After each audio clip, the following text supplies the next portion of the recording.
आज हम लोग जो भी हम लोग लास्ट क्लासेस में पढ़े थे भाषा और लिपि के बारे में, तो आप लोग हमने उसको अच्छे तरह से पढ़ा तो दिया, लेकिन आप लोगों को ये जानना ज़रूरी है कि उससे रिलेटेड किस तरह से आपके जेएसएससी में क्वेश्चन पूछे जाएंगे, क्या क्या क्वेश्चन पूछे जाते हैं। ठीक है, तो इसलिए हम लोग आज थोड़ा बहुत क्वेश्चन डील करेंगे। उसके बाद हम लोग नेक्स्ट जो हम लोगों का सिलेबस में नेक्स्ट टॉपिक है उसको भी हम लोग क्लियर करेंगे। लेकिन आज हम लोग क्लास में सबसे पहले आज हम लोग कुछ क्वेश्चन आंसर करते हैं, है ना। तो जो भी बच्चे ऑनलाइन है तो आप अपना कोशिश कीजिए कि आंसर देने का। ठीक है, वैसे इससे रिलेटेड मैंने जो सारी बातें पढ़ा चुकी अभी तक पढ़ाया है, और जो भी टॉपिक मुझे लगेगा नहीं पढ़ाया है या नोट्स देने की ज़रूरत है तो मैं आपको बोलते जाऊंगी, आप वो लिख लीजिएगा। तो चलिए, आज का हमारा पहला क्वेश्चन है, निम्नलिखित में से कौन सी देवनागरी लिपि में लिखी जाती है। ठीक है, मैंने आप लोगों को बताया है देवनागरी लिपि, है ना, लिपि के बारे में पढ़ाया है कि आप किसी भी लिपि को किसी भी लिपि में लिख सकते हैं, किसी भी लैंग्वेज को किसी भी लिपि में। तो इसका आंसर क्या है देने की दीजिएगा आंसर।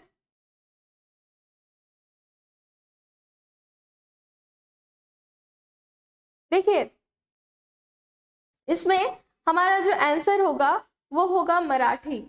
ठीक है, मराठी होगा हमारा आंसर। और अगर मैं देवनागरी लिपि के बारे में पूछूं बताऊं तो देवनागरी लिपि के बारे में आप देखिएगा, देवनागरी जो लिपि है वो भारत में सबसे ज़्यादा यूज होने वाली लिपि है। ठीक है, और देवनागरी लिपि की जैसे हम लोग ने देखा था कि भाषा की बोलियां, है ना, भाषा को फिर बहुत सारे उपभाषा में डिवाइड किया गया, फिर उपभाषाओं को बहुत सारी बोलियों में डिवाइड किया गया है। ठीक है, तो उसी तरह से क्या है जो देवनागरी लिपि, ठीक है, इसकी जो देवनागरी लिपि की जो आया है ये आया है आपका ब्राह्मी। ठीक है, ब्राह्मी से इसकी उत्पत्ति हुई है। ठीक है, ब्राह्मी भाषा से बोल सकते हैं, तो इसकी उत्पत्ति हुई है। और आप लिख लीजिए इसको, क्योंकि ये क्वेश्चन में आपको घुमा के पूछ लिया जाता है। ठीक है, तो देवनागरी लिपि के बारे में कुछ लिख लीजिए। देवनागरी एक भारतीय लिपि है जिसमें जिसमें अनेक भारतीय भाषा तथा कई विदेशी भाषा लिखी जाती हैं। देवनागरी एक भारतीय लिपि है जिसमें अनेक भारतीय भाषाएं तथा कई विदेशी भाषाएं लिखी जाती हैं। देवनागरी का विकास ब्राह्मी लिपि में हुआ है।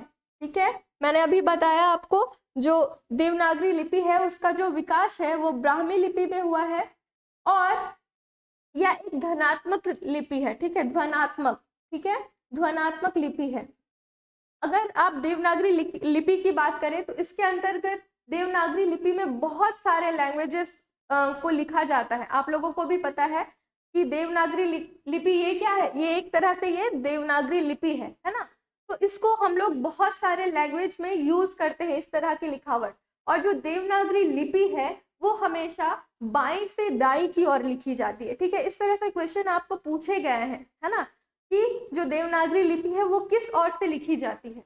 तो याद रखिएगा, जो हमारी देवनागरी लिपि है उसको हम लोग क्या करते हैं, बाईं ओर से दाहिनी ओर की ओर लिखते हैं। ठीक है, और देवनागरी लिपि में कितने सारे लैंग्वेजेस को आप लिख सकते हैं ये आप नोट कीजिएगा।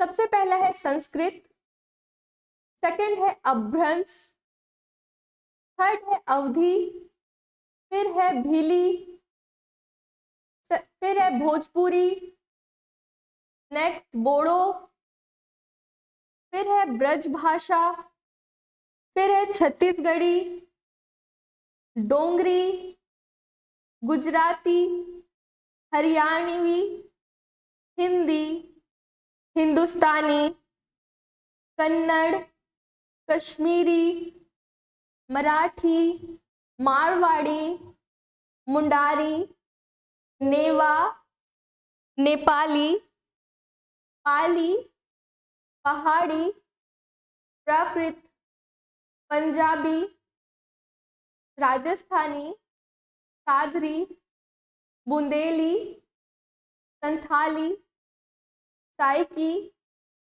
शेरपा, सिंधी, और इस तरह से बहुत सारे लैंग्वेजेस हो जाते हैं, ठीक है, जो कि क्या है आपका देवनागरी लिपि के द्वारा ये सारे लिपि को आपको लिखे जाते हैं, ठीक है। तो इस तरह से क्वेश्चन बहुत बार पूछे भी जाते हैं कि जो देवनागरी लिपि में कौन कौन से ये लैंग्वेज कौन कौन सी भाषाओं को देवनागरी लिपि में लिखा जाता है, या फिर कोई आपको इस तरह से क्वेश्चन दे दिए जाएंगे कि ये लैंग्वेज है तो इसमें से कौन सा देवनागरी लिपि में लिखी जाती है, ठीक है, इस तरह से। तो इसमें आपका करेक्ट आंसर मराठी होगा। नेक्स्ट, निम्नलिखित में से कौन सी संस्कृत भाषा की अपभ्रंश है ना।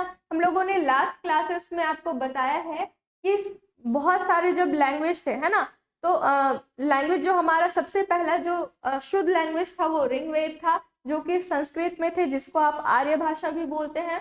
और उसके बाद है ना बहुत सारे लोगों के द्वारा लैंग्वेज क्या हुआ, परिवर्तित हुआ, लैंग्वेज टूटता गया, बोल सकते हैं भ्रष्ट हो गया। अपभ्रंश का मतलब ही होता है क्या है, भ्रष्ट होना, ठीक है, या टूटना, गिरना। तो इस तरह से तो बहुत सारे लैंग्वेज क्या हुआ, बोलते जाने के लोगों के द्वारा बहुत सारे लैंग्वेज की उत्पत्ति हुई, ठीक है। तो इस क्वेश्चन के अनुसार जो क्या है, संस्कृत भाषा की अपभ्रंश क्या होगी, संस्कृत के बाद कौन सी भाषा की उत्पत्ति हुई है। तो आंसर आपका 4 होगा, ठीक है, पाली। क्योंकि मैंने आपको बताया है कि संस्कृत के बाद क्या हुआ है, आपका पाली भाषा की उत्पत्ति हुई है, ठीक है, और जिसे आप प्राकृत भाषा भी बोल सकते हैं। और पाली जो थी हमारी देश की सबसे पहले वो देश की भाषा थी, है ना। नेक्स्ट क्वेश्चन इज, निम्नलिखित में से कौन सी बोली अथवा भाषा हिंदी के अंतर्गत नहीं आती। आंसर देने का कोशिश कीजिए। निम्नलिखित में से कौन सी बोली अथवा भाषा हिंदी के अंतर्गत नहीं आती।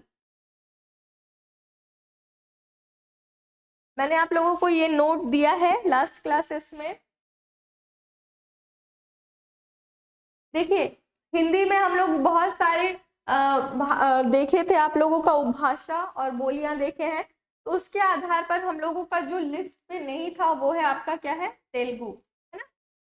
तेलुगु जो है वो क्या है, हिंदी भाषा के अंतर्गत नहीं आती है। उसके बाद हिंदी भाषा का जन्म कब हुआ, ठीक है, अपभ्रंश से, लौकिक संस्कृत से, पाली प्राकृत से, या वैदिक संस्कृत से। क्या लगता है आप लोगों को किससे हुआ है हिंदी भाषा का जन्म।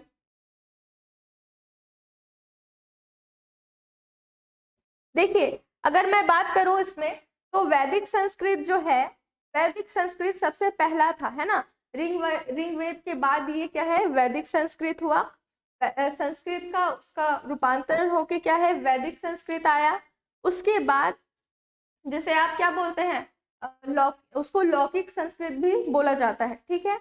फिर सेकंड क्या है आपका, पाली प्राकृत, है ना। तो सेकंड ये है, लेकिन उसमें क्या है आपका, हिंदी की उत्पत्ति विशेष रूप से नहीं हुई थी, ठीक है। तो आप अगर देखें हिंदी भाषा का जन्म कब हुआ, तो यहाँ पे अगर कब हुआ पूछा जाए तो ये होगा आपका पाली प्राकृत से, ठीक है। लेकिन ये क्वेश्चन थोड़ा सा डिफिकल्ट है, कैसे हुआ, तो इसमें फर्स्ट आपका जो आंसर है ये अपभ्रंश से ही होगा, ठीक है, क्योंकि पाली में एग्जैक्ट आपका नहीं हुआ था। मैंने आपको लिखाया था शौरिशेनी, पाश्ची और बहुत सारे ये सारे कुछ हमने बताया था आपको पाली प्राकृतिक के बारे में, ठीक है। तो उसके बाद बहुत सारे और अपभ्रंश आए, ठीक है, लैंग्वेज बहुत सारा भाग में डिवाइड हुआ और उसके बाद क्या हुआ, हिंदी का उत्पत्ति हुआ। तो इसका करेक्ट आंसर अगर होगा तो ये है आपका अपभ्रंश से।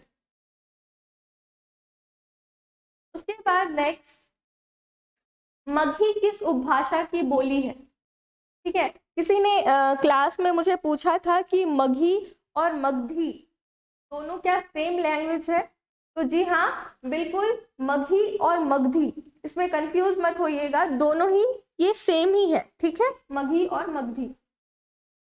तो क्या है, मगधी किस उपभाषा की बोली है? क्या होगा इसका आंसर?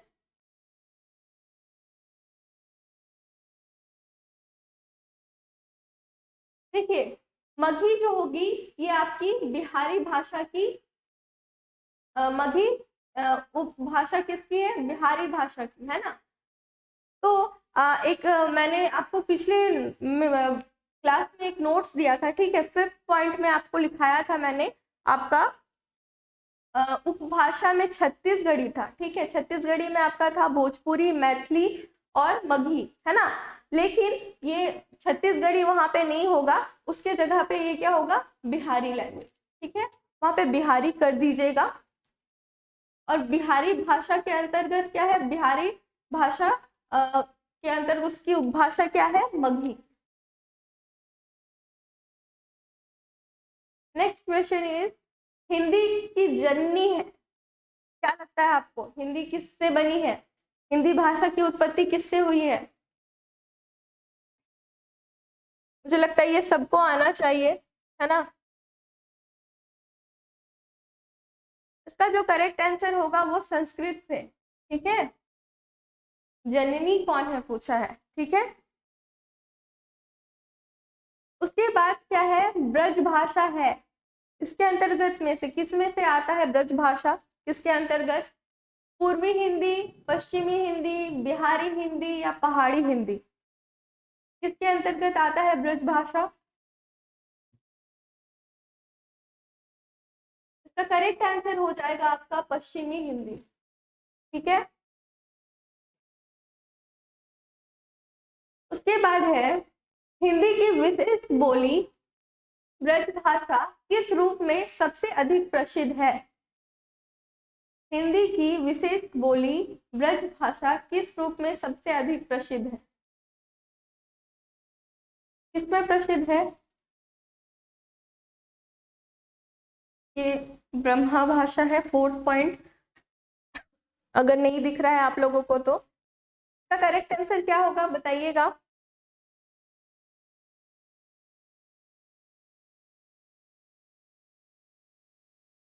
देखिए, इसका करेक्ट आंसर जो होगा वो आपका राजभाषा होगा, ठीक है। हम लोगों को पता है, हम लोग जो पढ़ चुके हैं पिछले क्लासेस में, कि आर्टिकल आपका कितना कितना आर्टिकल, कमेंट पे बताइएगा।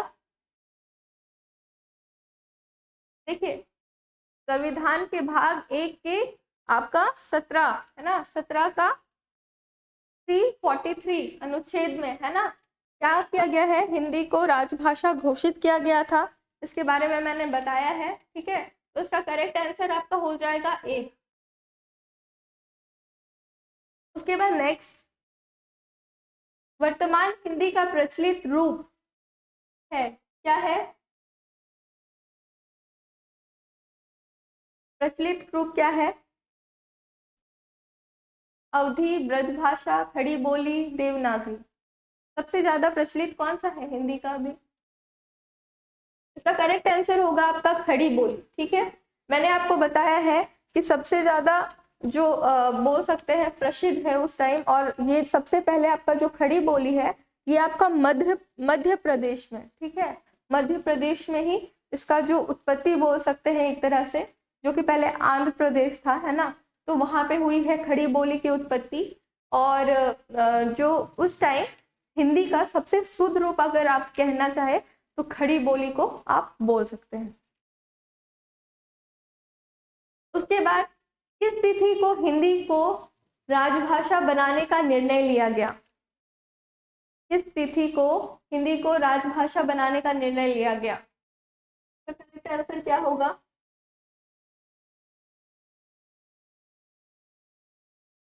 देखिए, इसका जो करेक्ट आंसर है ये होगा 3rd नंबर, 14 सितंबर 1949, ठीक है।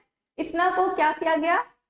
इसको लिख लीजिएगा, जो आपका व्यवहार राजेंद्र सिन्हा, ठीक है, उसके 50वें जन्मदिन के अवसर पर, ठीक है, जो 50वें जन्मदिन के अवसर पर जब हमारा संविधान जो लागू करना था, बना के जब लागू किया गया, तभी क्या किया गया, उसके मतलब उसके उपलक्ष्य में, ठीक है, उसके जन्मदिन के अवसर पर क्या किया गया, इसको हिंदी को राजभाषा बनाने का निर्णय लिया गया। ठीक है, उसके बाद नेक्स्ट, अधिकतर भारतीय भाषाओं का विकास किस लिपि में हुआ है? किस लिपि में हुआ है? अभी मैंने फर्स्ट क्वेश्चन में आपको बताया है कि अधिकतर भारतीय भाषाओं का विकास किस लिपि में हुआ है। इसका आंसर होगा आपका ब्राह्मी लिपि। ठीक है, हम लोग को पता है कि जो हमारे इंडिया में सबसे ज्यादा अगर आप देखें तो 25% है ना, 25% जो है वो शुद्ध हिंदी का प्रयोग करते हैं, हर बात हर कार्य में, है ना, वो हिंदी का उपयोग करते हैं। लेकिन आप देखें अगर 42 से 50% लोग जो है वो हिंदी भाषा को, देश में हिंदी भाषा को वो समझते हैं। ठीक है, तो अधिकतर भारतीय भाषाओं का विकास और आप देखेंगे कि हिंदी जैसे हम लिखते हैं उसी तरह से बहुत सारे लैंग्वेजेस, जैसे मैंने अभी बताया आपको, संस्कृत हो गया, संथाली, नागपुरी, ये सारा कुछ आप देखेंगे जो उसकी लिपि है वो देवनागरी लिपि में ही लिखी जाती है। तो ठीक है, इसको समझने वाले जो है वो 42 से 50% है। फिर है आपका, हिंदी खड़ी बोली किस अपभ्रंश से विकसित हुई है? ठीक है, खड़ी बोली किस से अपभ्रंश से विकसित हुई है? अपभ्रंश भी मैंने आप लोगों को नोट्स दिया है अपभ्रंश के बारे में भी। तो सबसे पहले जो हिंदी भाषा को अगर शुद्ध रूप अगर देखेंगे तो क्या है आपका, ये सौर्य श्रेणी में ही आपका ये सबसे शुद्ध रूप जो खड़ी बोली थी उसकी उत्पत्ति हुई है, उसका विकास हुआ है। ठीक, नेक्स्ट,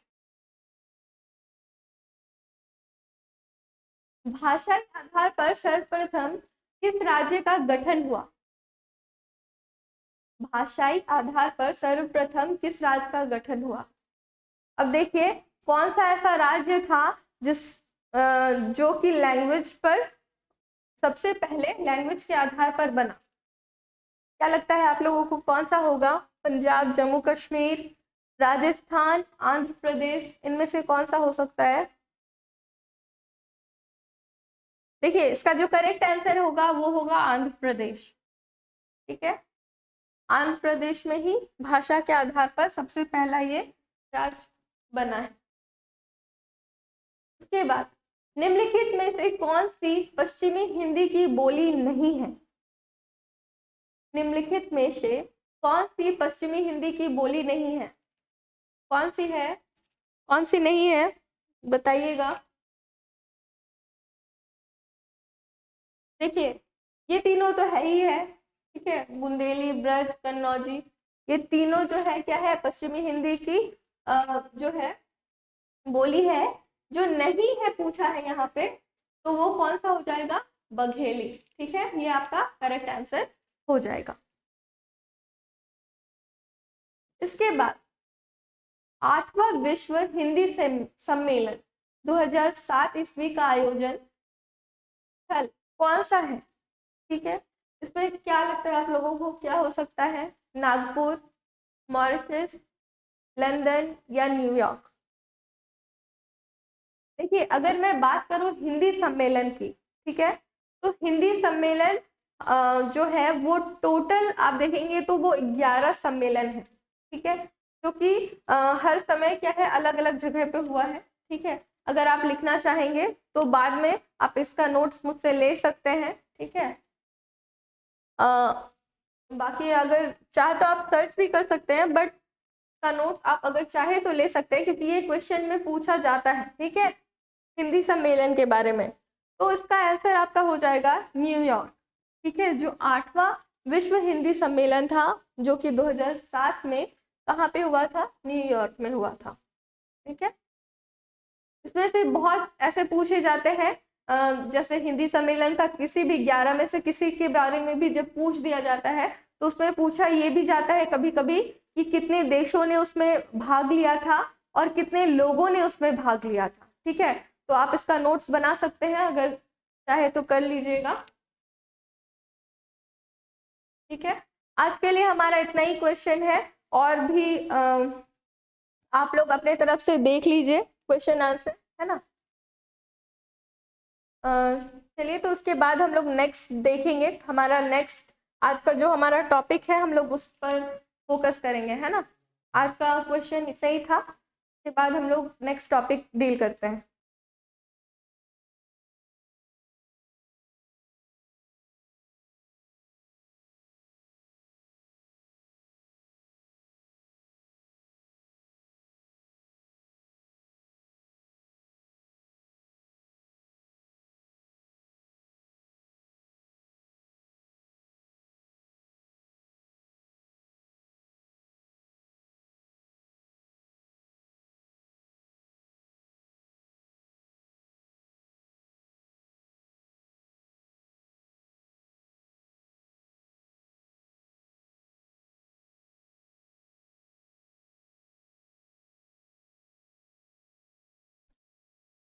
चलिए, तो आज का हमारा जो टॉपिक है, मेरी आवाज क्लियर है आप सभी को?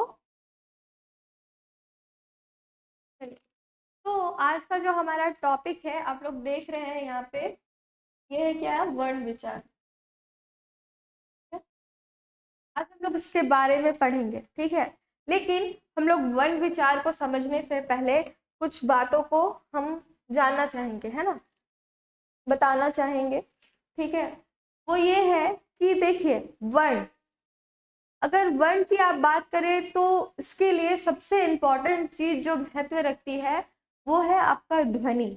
ठीक है, अगर ध्वनि नहीं होगी तो आप वर्ण के बारे में आप सोच भी नहीं सकते। ठीक है, हम लोग जैसे भी जो भी चीजें बोल रहे हैं, ठीक है, अपनी भावना को जिस भी तरह से व्यक्त कर रहे हैं, तो उसके लिए मेन जो है वो क्या है, आपका ध्वनि।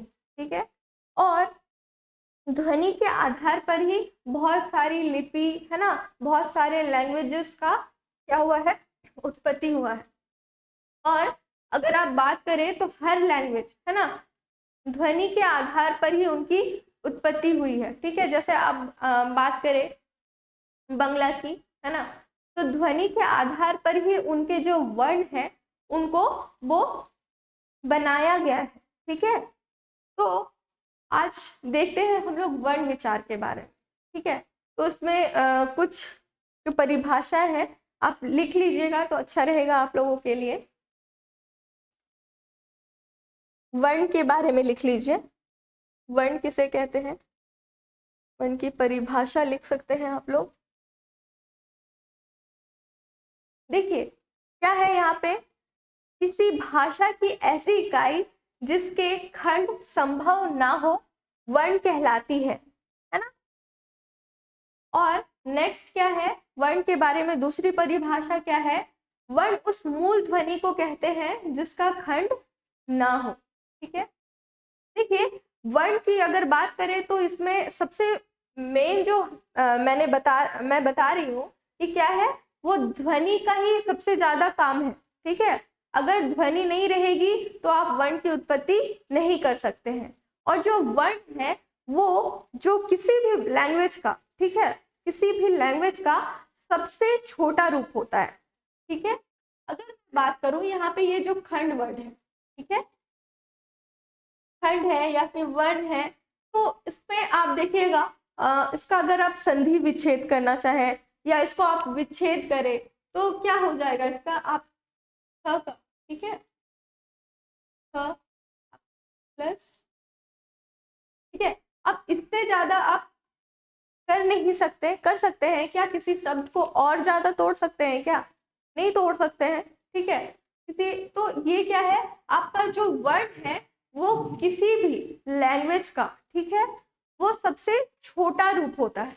ठीक है, जिसके बाद और उसको आप नहीं तोड़ सकते। ठीक है, तो इसलिए यहाँ पे जो कहा गया है क्या है, किसी भाषा की ऐसी इकाई जिसके खंड संभव ना हो वर्ण कहलाती है।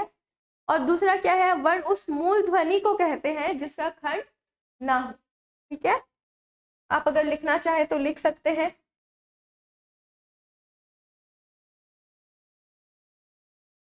देखिए वर्ण को ही हम लोग अगर वर्णों के समूह को, ठीक है, जिस प्रकार आपको पता है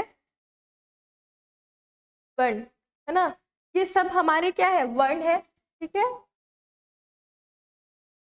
ये सारे ही हमारे क्या है, वर्ण है। और इस वर्ण के पूरे ही समूह को हम लोग क्या बोलते हैं, वर्णमाला, जिसको इंग्लिश में आप लोग अल्फाबेट्स बोलते हैं, है ना। और अगर आप बात करिए वर्ण की, तो वर्ण को उसके स्वरों के आधार पर, ध्वनियों के आधार पर, मात्राओं के आधार पर बहुत सारे भागों में बांटा गया है। लेकिन आप विशेष रूप से जो वर्ण है उसको दो भागों में बांटा गया है। क्या है, सबसे पहला क्या है आपका स्वर, है ना, और दूसरा क्या है आपका व्यंजन। सबसे पहला स्वर और दूसरा है जो ये आपका है व्यंजन, ठीक।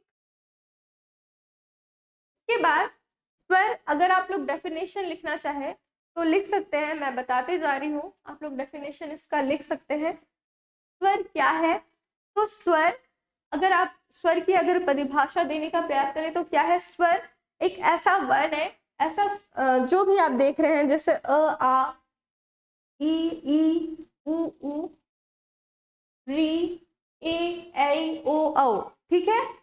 अगर आप बात करें हिंदी में तो हमारे इतने ही स्वर्ण होते हैं, लेकिन अगर आप बात करें संस्कृत में, बंगला में और भी किसी किसी लैंग्वेजेस में, तो री के बाद एक हमारा आता है, वो है क्या है, ली, ठीक है। लेकिन हिंदी में इसकी मान्यता नहीं है, इसका उपयोग नहीं है, ठीक है, तो इसलिए इसको हम लोग नहीं देखेंगे। लेकिन आप लोगों को पता होना चाहिए जो अन्य लैंग्वेजेस में है वो आपका ली भी एक स्वर होता है, ठीक है।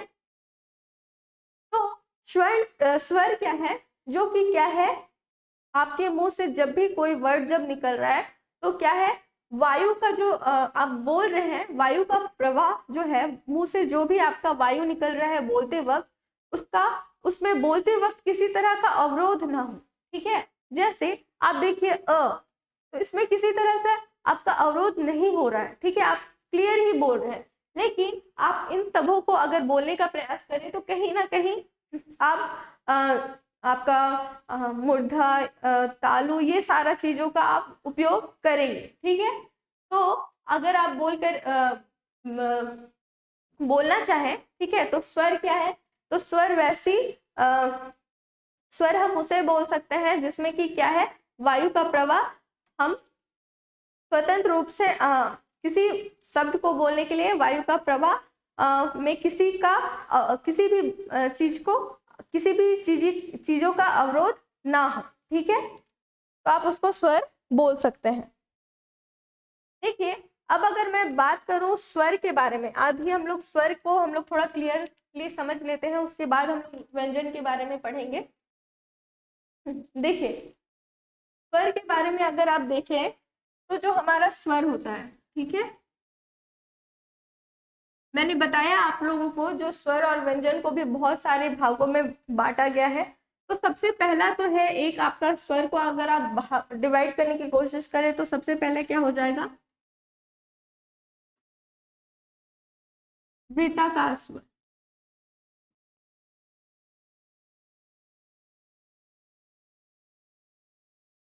ठीक। सेकंड जो हो जाएगा आपका अवृत्ताकार,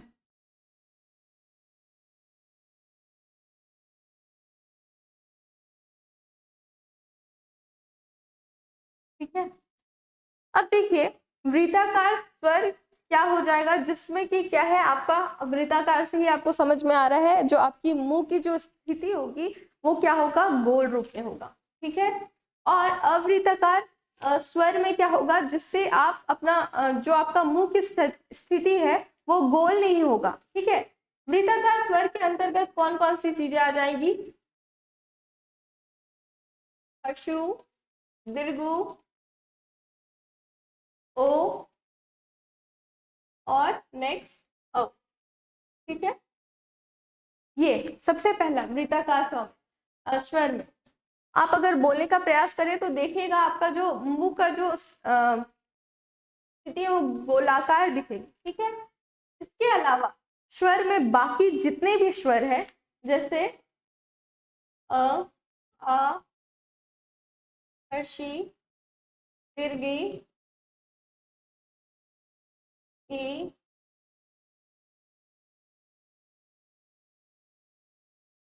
एन, ठीक है। ये सारे आपको क्या हो जाएंगे, अवृत्ताकार स्वर हो जाएंगे। ठीक। अब अगर दूसरी चीजों में देखें अगर आप, तो स्वर को फिर से और भी विभिन्न विभिन्न बातों के आधार पर क्या है, स्वर को और भी बहुत सारे पार्ट में डिवाइड किया गया है, जिसमें सबसे पहला है आपका, बोल सकते हैं आप, मात्रा के आधार पर। ठीक है, जो भी हमारा ये जो आप स्वर देख रहे हैं, है ना, ये जो स्वर देख रहे हैं आप, ये सारे इसके मात्राओं के आधार पर, ठीक है, इन सभी के मात्राओं के आधार पर स्वर को 3 भागों में बांटा गया है। सबसे पहला हर्ष,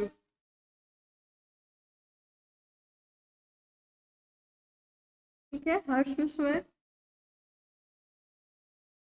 सेकंड, दीर्घ स्वर।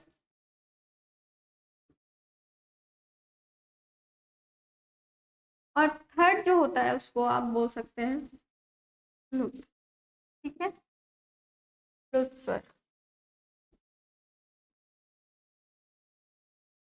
देखिए, अगर आप हर्ष की बात करें, देखिए इससे पहले एक चीज, एक ऐसा स्वर है, ठीक है, अ एक ऐसा स्वर है जिसमें किसी भी तरह की कोई मात्रा नहीं होती, ठीक है। इसके अलावा जो भी है आपका क्या है, हर्षी, ठीक है, दीर्घी, हर्षु, यहाँ पे मैं मात्रा ही लिख देती हूँ, ठीक है, हर्षी, दीर्घी, हर्षु, दीर्घु, ठीक है, ये सब जो हो गए, ठीक है, सॉरी, ये क्या, हर्षी होगा, हर्षु होगा, ठीक है, ओ होगा, ओ की मात्रा, ठीक है, ये सारे क्या हो जाएंगे, आपके हर्ष स्वर में आ जाएंगे, ठीक है। इसी के विपरीत जो भी होगा क्या है आपका, दीर्घ, है ना, दीर्घ की मात्रा, दीर्घों की मात्रा, ओ की मात्रा, सॉरी, ओ की मात्रा, यहाँ पे और एक हो जाएगा आपका ए की मात्रा, ठीक है, ए की मात्रा, और यहाँ हो जाएगा ए की मात्रा। ये सब है ना, ये सभी क्या हो जाएंगे, आपके दीर्घ स्वर में आ जाएंगे, ठीक है। स्वर के आधार पर, अभी इनको मात्राओं के आधार पर स्वर को 3 भागों में बांटा गया है। ये हो गया हर्ष स्वर, दीर्घ स्वर, और थर्ड है आपका प्लुत स्वर, ठीक है, जिसमें आपका जो ये शाइन है ये इस तरह से रहता है, ठीक है। जैसे आप देखे होंगे कभी कभी ये साइन आपका, जैसे आप लोग ओम वगैरह लिखते होंगे, है ना, तो उसमें इस तरह का स्वर का उपयोग किया जाता है। देखिए, हिंदी में अगर आप बात करें तो प्लुत स्वर का उपयोग उतना नहीं है, ठीक है, लेकिन संस्कृत में, है ना, संस्कृत में इसका उपयोग बहुत ज्यादा किया जाता है, ठीक है, तो याद रखिएगा ये चीज, है ना। ये हो गए हमारे स्वर की, ठीक है, स्वर की बातें हो गई, इतना है स्वर हमारा, और इस तरह से स्वर को डिवाइड किया गया है। पर अब देखते हैं, अगर हम लोग व्यंजन की बात करें, तो व्यंजन आपके ये सारा है, ठीक है, ये सारा को आप क्या बोलते हैं, व्यंजन, ठीक है, ये आपको दिख रहा है ना, यहाँ तक,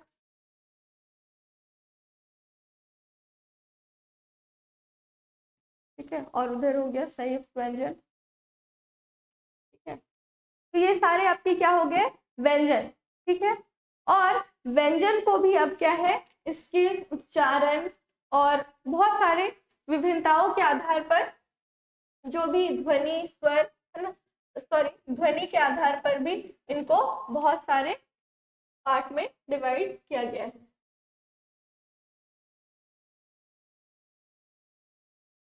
देखिए, सबसे पहले अगर आप व्यंजन की बात करें तो सबसे पहला है आपका व्यंजन में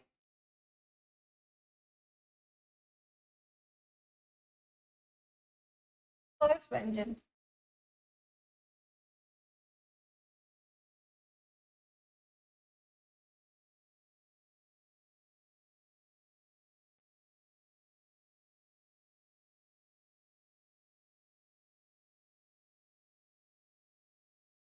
सेकंड जो है आपका अंतस्थ,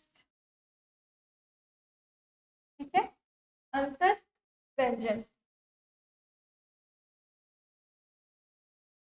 और थर्ड है आपका, ये थर्ड आपका है ऊष्म व्यंजन होगा, ठीक है।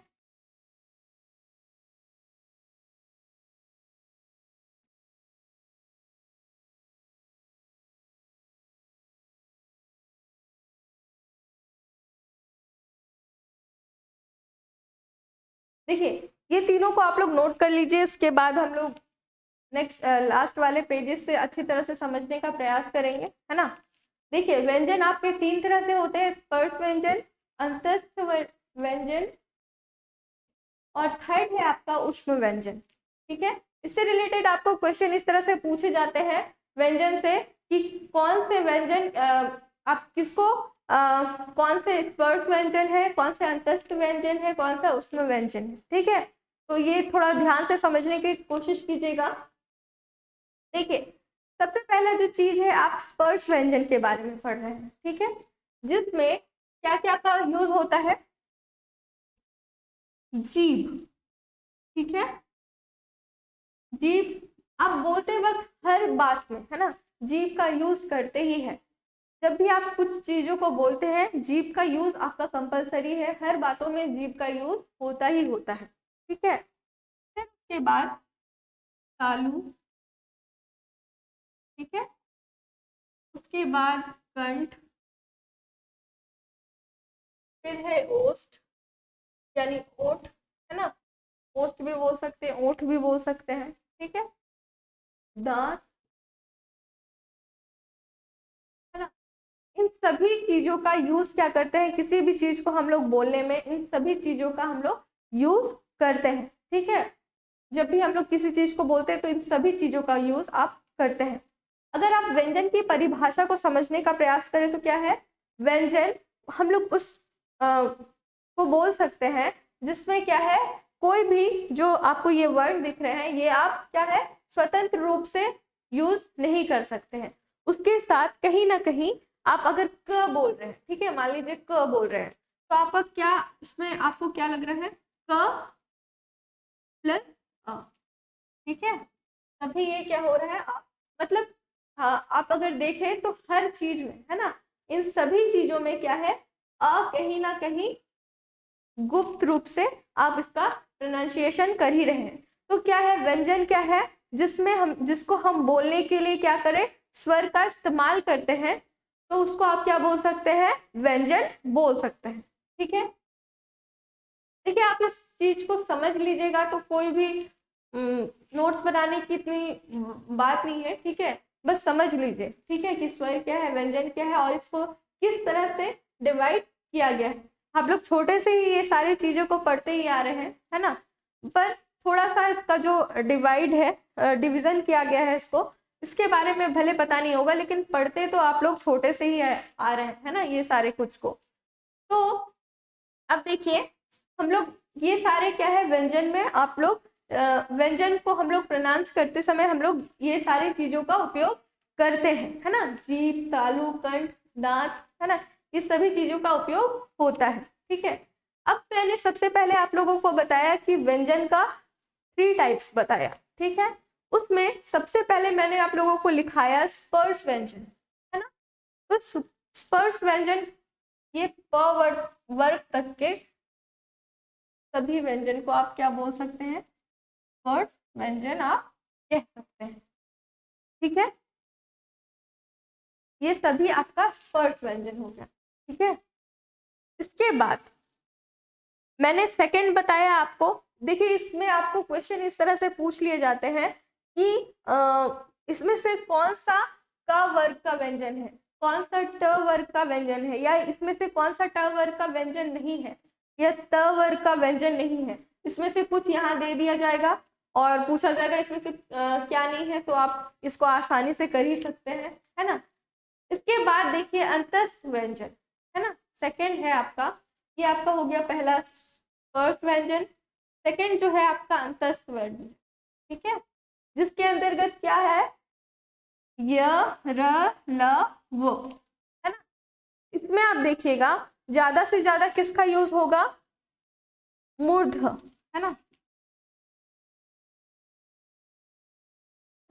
जो भी इसको अंतस्थ व्यंजन इसलिए बोला गया है कि इसको बोलने में ज्यादा आपको फोर्स नहीं करना पड़ रहा है ना, ज्यादा फोर्स नहीं करना पड़ रहा है, अच्छी तरह से आप बोल रहे हैं, और क्या है ये थोड़ा मतलब सुनने में भी उतना ज्यादा कर्कश टाइप का या आपको ऐसा सुनाई नहीं दे रहा है, ठीक है।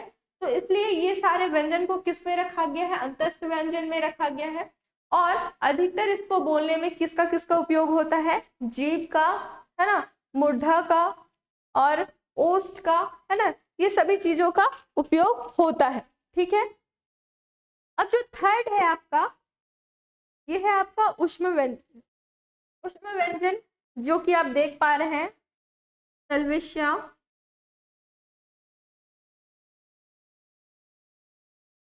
है ना, ये जो भी जितने भी स्तर है, और हाँ को आप क्या बोलेंगे, ऊष्म व्यंजन आप बोल सकते हैं, ठीक है।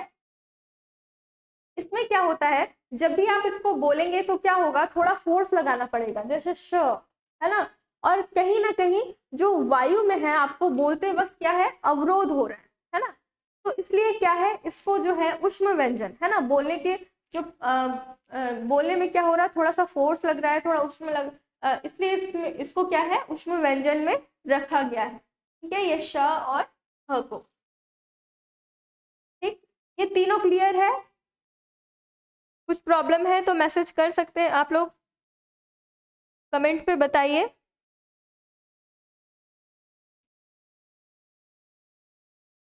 ठीक, यहाँ तक क्लियर है, व्यंजन के 3 टाइप्स, है ना, आप लोगों को क्लियर है। इसके बाद देखिए एक आपका क्वेश्चन पूछा जाता है, ठीक है, तो ध्यान से समझने की कोशिश कीजिएगा।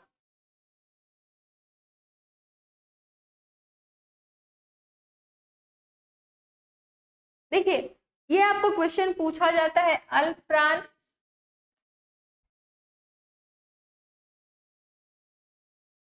ठीक, अल्प प्राण पूछा जाता है, और महाप्राण के बारे में पूछा जाता है कि क्या है महाप्राण और क्या है अल्प प्राण, ठीक है। तो याद रखिएगा इसमें से, है ना, क वर्ग तक, ठीक है, इसमें से ये क वर्ग, मतलब ये फर्स्ट लाइन का जो भी है, थर्ड लाइन और फिफ्थ लाइन, ठीक है, ये तीनों क्या है आपका, ये है आपका अल्प प्राण, ठीक है, ये आपका अल्प प्राण है। इसके अलावा ये दो, ठीक है, सेकंड, सेकंड और फोर्थ, ठीक है, और इसमें क्या हो गया, फर्स्ट, थर्ड और फिफ्थ, ठीक है, ये सभी क्या है, अल्प प्राण, और सेकंड और फोर्थ को आप क्या बोलेंगे, महाप्राण। देखिए ये आपके क्वेश्चन में पूछे जाते हैं, अल्प प्राण कौन है और महाप्राण कौन है, तो ये आप याद रखेगा, इसको याद रखने का, बहुत जगह ऐसे दे दिया जाता है क घ या, है ना, सॉरी अंग अड़ा और च ज य, ऐसा कुछ भी दे सकता है, ठीक है, तो आप याद रखिएगा कि अल्प प्राण किसको बोलते हैं और महाप्राण किसको बोलते हैं, ठीक है। देखिए अल्प प्राण के अंतर्गत ये भी आ जाएंगे, ठीक है, अंतस्थ में जो भी ये दिख रहा है आपको, ये र ल व, है ना, ये भी आपके क्या आ जाएंगे, अल्प प्राण में, ठीक है, ये भी आपके क्या आ जाएगी, अल्प प्राण में। ये बात जो भी ये श दिख रहा है आपको, है ना, ये सभी क्या आ जाएंगे आपके महाप्राण में, ठीक है। मैं यहाँ पे लिख देती हूँ, आपको कुछ ज्यादा ही समझ में नहीं आएगा, ठीक है, ये तो क्लियर था। इसके बाद देखिए 2 और 4, और कौन सा है,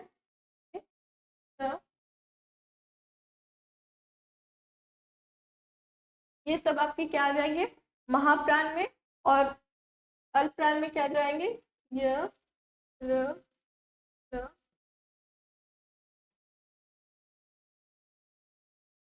ठीक, ये हो गई अल्पप्राण और महाप्राण की बातें। ठीक है, अब देखिए सेकंड और एक जो पूछता है आपको क्वेश्चन में,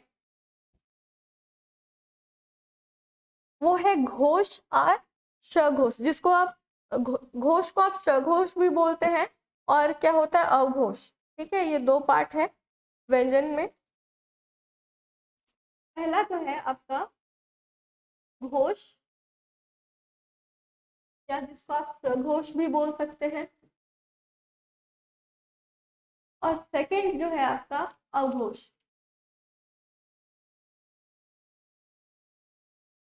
ठीक है, तो देखिए घोष में है ना, जो भी ये पहला वर्ग दिख रहा है आपको, क वर्ग का प्रथम है ना, और ये सेकंड। ठीक है, इसको आप सघोष या घोष में रख सकते हैं, और बाकी जो भी दिख रहा है ना, ये सारे कुछ,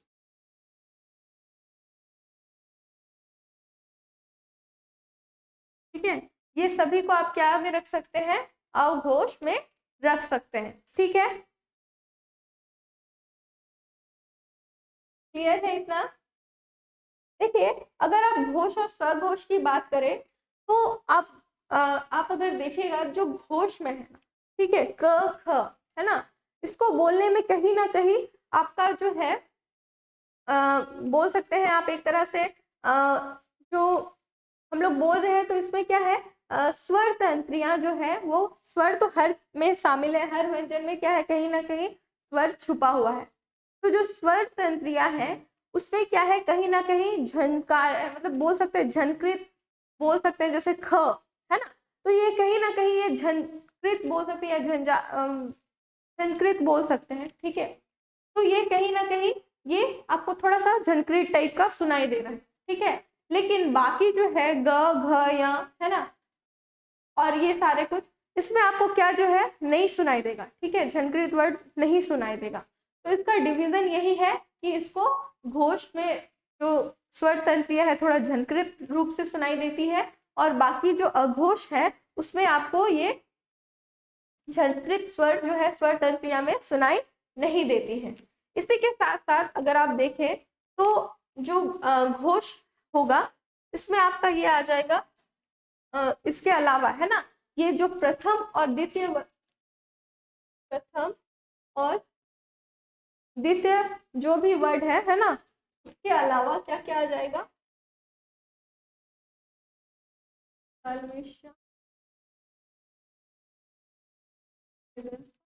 ये सारे कुछ आपको ये आ जाएंगे, जितने भी टाइप के ये स है ये क्या हो जाएगा इसमें आ जाएगा। ठीक है, इसी तरह अवघोष में क्या क्या आ जाएगा य र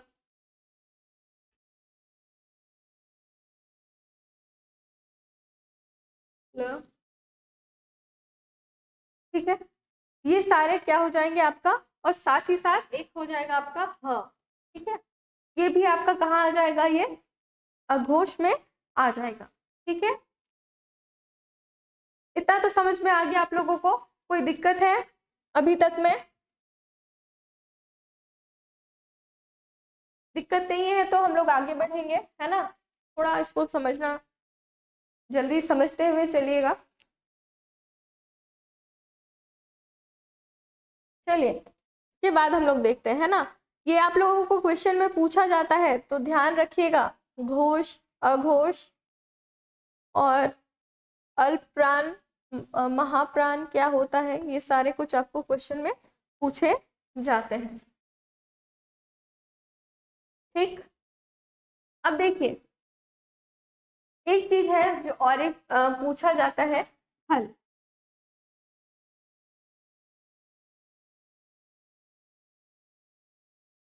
ठीक है, हल का जो साइन होता है ये इस तरह से होता है। ठीक है, जैसे अभी मैंने लिखा था क प्लस अ, है ना, ठीक, ऐसे लिखा था मैंने। तो तो इसका जो मतलब होता है वो क्या होता है, अ उसमें नहीं होता है, अ का यू बोल सकते हैं, अ इससे कहीं ना कहीं हट जाता है, ठीक है, जब आप ऐसे लिखते हैं तो, ठीक है। तो क ऐसे यू उसका प्रोनाउंसिएशन होगा, ठीक है, क नहीं होगा, क, ठीक है। तो ये होता है आपका हल का जो साइन का मतलब यही होता है, ठीक है। उसके बाद ये हो गए आपकी व्यंजन की जो भी बातें हैं वो आपको मैंने बता दी। इसके बाद देखिए एक होता है आपका इधर, और एक देख रहे हैं आप, क्या है ये, संयुक्त व्यंजन, है ना। यहाँ पे आप देख पा रहे हैं एक क्या है आपका यहाँ पे संयुक्त व्यंजन, और क्या है, द्विगुण व्यंजन, ठीक है। अब मैं इसकी बात करूंगी, संयुक्त व्यंजन और द्विगुण व्यंजन। देखिए अब जो देख रहे हैं अक्ष, र, ज्ञ और श्र, ठीक है, ये श्र है, ठीक है। तो इसकी अगर आप बात करें तो इसको संयुक्त व्यंजन में क्यों रखा गया है, तो आप देखना चाहें तो क्या है, इसमें अक्षा में दो वर्ड शामिल है, ठीक है। अगर आप अक्षा लिखना चाहिए, ये आपको क्वेश्चन में पूछा जाता है, ठीक है। तो अगर आप अक्षा को तोड़े तो क्या होगा, ये प्लस, है ना, ये आपका अक्षा का तोड़ के ये, तो आप दो रूप आप इसमें देखेंगे शामिल है, ठीक है। सेकंड क्या है, त्र, है ना, तो इसमें क्या हो जाएगा, प्लस का प्रोनाउंसिएशन ऐसे है, ठीक है। इसके बाद देखिएगा आप ज्ञ, है ना, तो ज्ञ में क्या हो जाएगा आपका ज, ज प्लस ञ, है ना। तो ये आप देख लीजिए क्या है, ये तीनों आपके कहीं ना कहीं कभी कभी क्वेश्चन में पूछ दिए जाते हैं, ठीक है। इसका जो तोड़ के आप इसको कैसे लिख सकते हैं, ठीक है। तो ये हो गया आपका। तो आप देखेंगे संयुक्त व्यंजन आपको इसलिए बोला जा रहा है कि क्या है, इसमें कोई आप देख पा रहे हैं जैसे क्या है, वर्ण आपको दो है ना, है ना, तो इसलिए आपको इसका नाम जो है ये आपका संयुक्त व्यंजन है।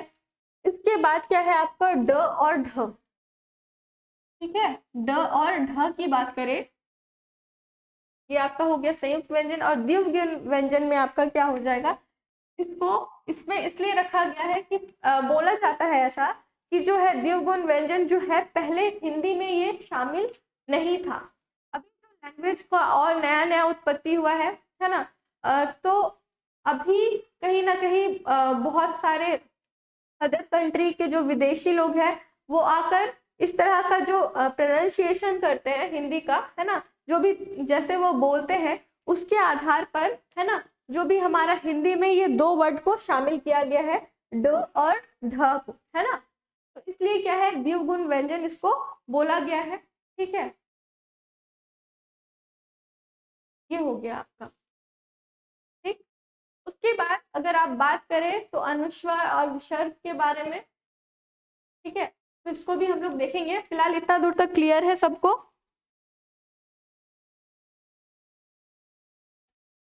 क्लियर है इतना दूर संयुक्त व्यंजन और द्विगुण व्यंजन के बारे में।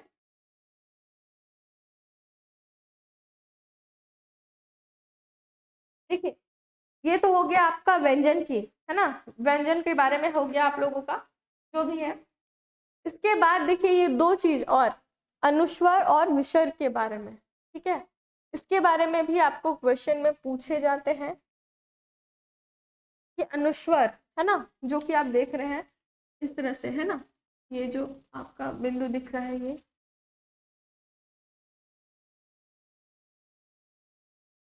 देखिए अनुस्वार, अनुस्वार में क्या है आपका, जो भी बोल सकते हैं आप, इसमें नाक का अधिक, है ना, और मुंह का जो नाक से निकलने वाले श्वास का जो प्रयोग होता है, एक तरह से आप बोल सकते हैं, वो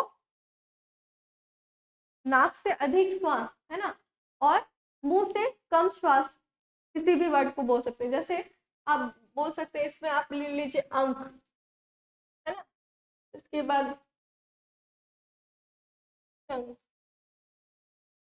ना, किसी भी तरह ये जो भी वर्ड आप लिख सकते हैं। तो इसमें आप देखिएगा जो नाक का जो नाक से जो श्वास है वो अधिक मात्रा में बाहर होती है, बाहर निकलती है, और जो क्या है मुंह से हम लोग थोड़ा बोलने का मतलब कि फोर्स थोड़ा कम लगता है ना, है ना, नाक का जो हो रहा है यूज थोड़ा ज्यादा हो रहा है।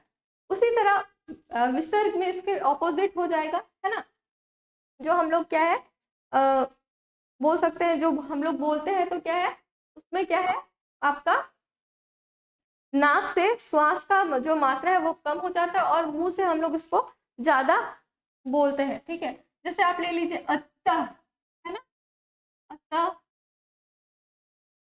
और से ऐसे हिंदी के वर्ड होते हैं। ठीक है, तो इसलिए क्या है इसको इस तरह से आपका डिवीजन किया गया है ना, पूरा वर्ण समूह को जो है उसको इस तरह से आप लोगों का ध्वनि के आधार पर, है ना, ध्वनि के आधार पर क्या है इस तरह से इसको डिवीजन किया गया है। ठीक है, क्लियर? कोई क्वेश्चन इससे रिलेटेड? अच्छा, और एक चीज जो आप याद रखिएगा, ये जो लास्ट का जो भी ये दिख रहा है ना, ठीक है, अड़, य, न, म, है ना, ये जो भी चीज है, ठीक है, ये लास्ट का जो देख रहे हैं इसको आप बोल सकते हैं नासिक स्वर भी कई बार बोला जाता है। ठीक है, इसको मतलब नासिक स्वर भी बोलते हैं हम लोग। ठीक है, और ये आपका क्वेश्चन में पूछा भी गया है कि नासिक स्वर क्या है। ये जो क वर्ग, च वर्ग, इसका जो सबका जो पंचम श्रेणी होता है, ये जो है ना पांचवा भाग, ठीक है, इसको हम लोग बोलते हैं नासिक व्यंजन बोलते हैं, सॉरी स्वर नहीं। ठीक है, के बारे में पूछ लिया जाता है आपको क्वेश्चन में।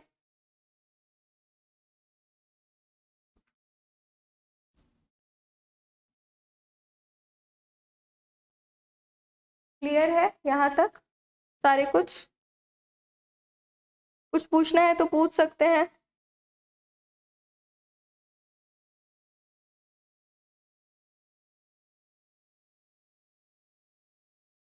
अच्छा, और ये जो अनुस्वर और विसर्ग का जो संयुक्त रूप है, ठीक है, मतलब अगर आप बात करें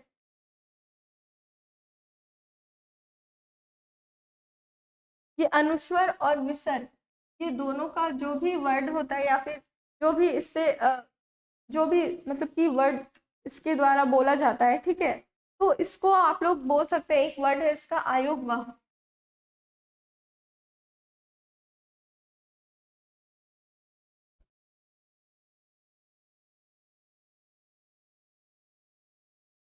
इन दोनों का अनुस्वर और विसर्ग का संयुक्त रूप को आप क्या बोल सकते हैं?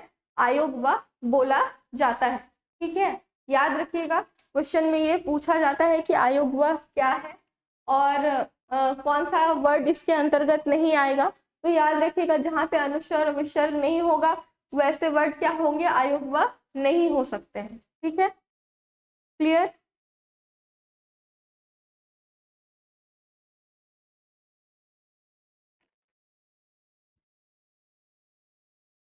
देखिए आज तो हम लोगों का हो गया टाइम फिलहाल, यहाँ तक क्लियर है सबको? चलिए आज के लिए इतना ही रहने देते हैं। नेक्स्ट क्लासेस में हम लोग थोड़ा इससे रिलेटेड क्वेश्चन और सारे कुछ देख लेंगे, है ना। Thank you class.